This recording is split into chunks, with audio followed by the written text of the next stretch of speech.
मतलब जैसे शाब्दिक अर्थ जो होता है उसमें ये कहते हैं कि जब बुद्धि और शरीर एक होके मन के साथ किसी भी एक लक्ष्य को पाने के लिए कोई काम करता है, उसको अनन्यता कहते हैं। उसमें ना तो आपको सर्दी दिखती है, ना गर्मी दिखती है, ना सुख दिखता है, ना दुख दिखता है, वो अनन्यता है।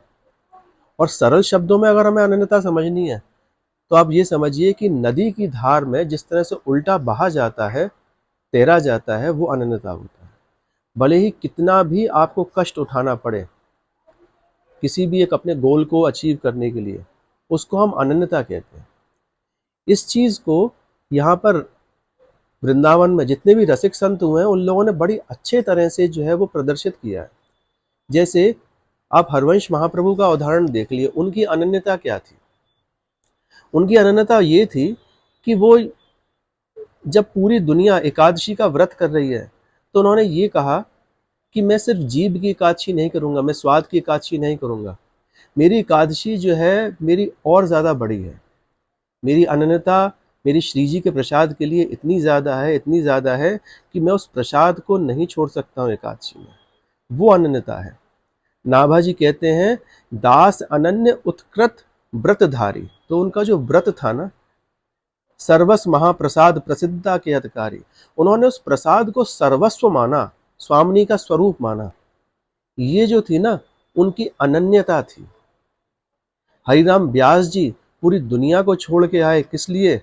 राधा वल्लभ ध्याय के और ध्याइये कौन, व्यास ही देत बने नहीं बड़ी बड़ी प्रतिनौन।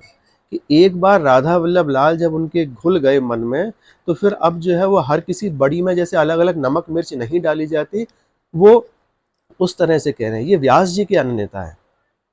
इसी तरह से हम आगे नेही नागरी दास जी के बारे में कहते हैं, तो देखिए आज से 500 साल पहले वो हरवंश जी के सुपुत्र श्री वनचंद्र महाप्रभु के शिष्य थे।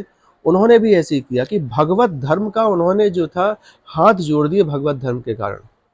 कि आज आप भागवत जी का मना कर दें कि भैया मैं नहीं सुनूंगा, तो आपके पीछे 100 जने लग जाएंगे। और उन्होंने 500 साल पहले क्या कह रहे हैं कि वो भागवत जी सुनते सुनते कह रहे हैं कि भैया मेरे भाव में ये वाली चीज नहीं आई कि भगवान कृष्ण जो है वो धेनुकासुर के पैर कैसे पकड़ रहे हैं। मेरे भगवान कृष्ण जो है ना, वो तो प्रिया जी की चिबुक को अपने हाथों से उठाते हैं, उनके हाथ में तो हमेशा प्रिया जी की चिबुक रहती है। तो इसलिए मैं जो हूँ प्रणाम करता हूँ भागवत जी को, मेरे लिए तो निकुंज की उपासना ही सर्वश्रेष्ठ है। इसी तरह से नवलदास वैरागी जी, जो कि हरवंश महाप्रभु के ऐसे चमत्कारी शिष्य थे, जिन्होंने अभी नहीं, आज से 500 साल पहले अकबर जैसे सरीके क्रूर राक्षस को, सम्राट को, उसने क्या करा? चमत्कार दिखा के कह दिया कि मुझको तो आप प्रेम की डोरी से बांध लीजिए तो मेरा बंधन आपके साथ में रहेगा, पर अगर आप मुझे जंजीर से भी जकड़ेंगे तो मैं बिल्कुल भी आपके पकड़ में नहीं आऊंगा, ऐसा उड़ जाऊंगा जैसे कि मच्छर जो है वो उड़ जाता है। वो कह रहे हैं कि मेरे तन को आप इस तरह से बांध दीजिए। तो ये अनन्यता किसकी है? ये श्री नवलदास वैरागी जी की है। वो ये कह रहे हैं कि जो को जरे जंजीर तन तो तोरू सत साथ, व्यास ही देत बने नहीं। जो को जरे जंजीर तन तो तोरू सत साथ, प्रेम तन तो अटक्यो नवल, अटक्यो तनक न जात। ये नवलदास वैरागी जी की अनन्यता। सेवक जी की अनन्यता आप देखिए किस तरह की है।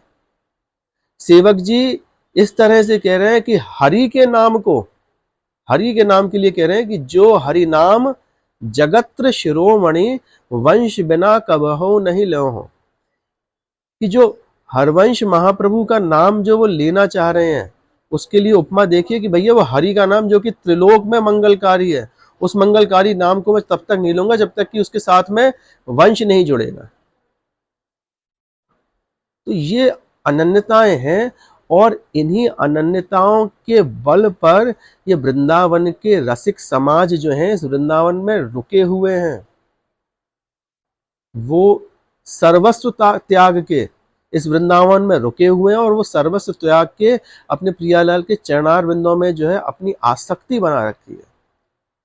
तो अनन्यता के लिए तो वो नशा करना पड़ता है, आसक्ति होनी पड़ती है, आसक्त होना पड़ता है किसी भी चीज के लिए। जिस तरह से यमुनाष्टक में कहते हैं ना, रसाधिधिष्ट ते वने सदोपलब्ध माधवाद भुतैक सदृशोन्मदाम, कि यमुना जी भी ऐसी अनन्य भक्त हैं ठाकुर जी की कि वो भी वृंदावन को नहीं छोड़ रही हैं। क्यों? क्योंकि सदोपलब्ध माधवाद, माधव जो है वो सदा के लिए उपलब्ध है इस वृंदावन में, इसलिए वो नहीं जाएंगी छोड़ के। ये अनन्यता का एक परिचय दिया है यहाँ के रसिक संतों ने कि किस तरह से जीवन में अनन्यता अपने इष्ट के लिए रखनी चाहिए। बीठल दास जी थे हरवंश महाप्रभु के शिष्य, यहाँ से जूनागढ़ गए, जूनागढ़ के नवाब के साथ में द्वारका दर्शन के लिए गए, वहां पर दर्शन नहीं करे, और दर्शन नहीं करे तो क्या कह रहे हैं वो, राजा ने पूछा उनसे उत्तर में क्यों नहीं दर्शन कर रहे हैं, वहां पर देखिए उनकी अनन्यता। वो कह रहे हैं कि भैया मेरे तनमन में जो है वो गौर सांवरे चरण जो है वो बसे हुए हैं, अब मैं चतुर्भुज के लिए कहाँ से जगह निकालूं। तो इस कारण से उन्होंने दर्शन नहीं किए। तो दर्शन करने के नहीं करने का क्या मतलब हुआ कि अब वो स्वाद रहा ही नहीं उनके मन में। अब मीठा पीने के बाद में जो श्री श्यामा श्याम के चरणार बिंदों के मकरंद का जो पान कर लेगा, उसको कहां पर और कोई सा धर्म सुहाएगा। तभी तो सेवक जी कहते हैं यहाँ पर कि राधा वल्लभ लाल की विमल ध्वजा फहरंत, भगवत धर्म जीत के निज प्रेमा ठहरंत। ये निज प्रेम की जो है ना ध्वजा पताका उन्होंने फहराई है हरवंश महाप्रभु में। इसका स्वाद अगर आपने चख लिया तो इस स्वाद के अलावा आपको और कोई स्वाद मिल ही नहीं सकता है, आपको अच्छा ही नहीं लगेगा। इसलिए अगर इस अनन्यता से अगर आप वृंदावन में वास करते हैं, तभी वो वास सफल भी हो पाएगा, तभी आपकी भक्ति जो है वो आगे बढ़ भी पाएगी, वरना बड़ी मुश्किल होती है। क्योंकि ये भक्तों के जो चरित्र है ना, ये हम लोगों के लिए एक रेखा खींचते हैं कि जिस पे कि हमको चलना है, आगे अग्रसर होना है। और अगर हम इस रेखा पे चलेंगे तो निश्चित बात है, जिस तरह से सेवक जी ने, जिस तरह से हरिराम व्यास जी ने, जिस तरह से नवलदास वैरागी जी ने, जिस तरह से और जितने भी अन्य संत हुए हैं, स्वामी हरदास जी ने, श्री उतने भी मीरा जी हुई हैं, इन सब ने जिस तरह से श्यामा श्याम के चरणार बिंदों का मकरंद पान किया है, इसी रास्ते पे चल के आपको भी वही मकरंद का, वही वही एक ऐसा खजाना जो कि आपके लिए ही वहां पर तत्पर बैठा हुआ है कि कोई आए और उसका उपभोग करे, आपको मिलेगा, निश्चित मिलेगा।